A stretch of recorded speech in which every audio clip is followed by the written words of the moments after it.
It was a peaceful evening by the Sea of Galilee. Jesus had spent the entire day teaching a large crowd of people about the kingdom of God. The sun was setting, painting the sky in warm shades of orange and pink, as the crowd slowly began to disperse. Jesus turned to his disciples and said, "Go on ahead of me to the other side of the sea. I'll stay here for a while and pray. I'll join you later." The disciples listened and climbed into their small wooden boat. They untied it from the shore and began rowing across the calm waters. Jesus watched them for a moment before heading up a nearby hillside to pray alone. As the disciples rowed further from the shore, the stars started to twinkle in the darkening sky. At first, the journey was peaceful. The disciples talked among themselves about the miracles they had seen and the lessons Jesus had taught. The sound of the water gently lapping against the sides of the boat was soothing.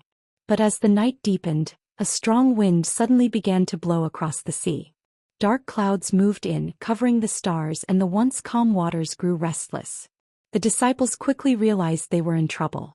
The waves began crashing against the boat, rocking it violently. They rowed as hard as they could, but the wind was too strong and the boat struggled to stay on course.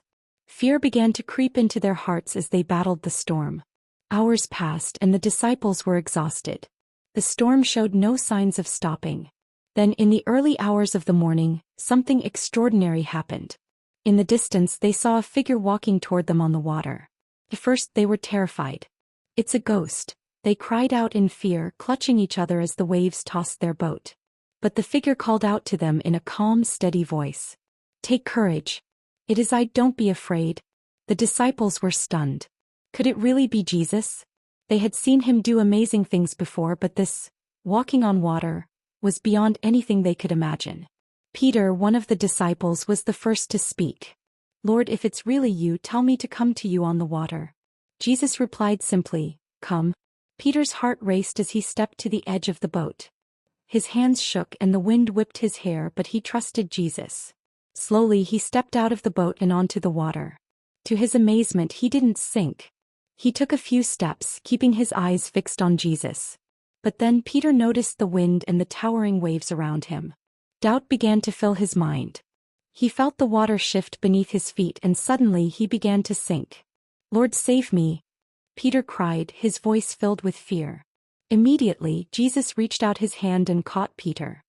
His voice was gentle but firm as he said, "You of little faith, why did you doubt?"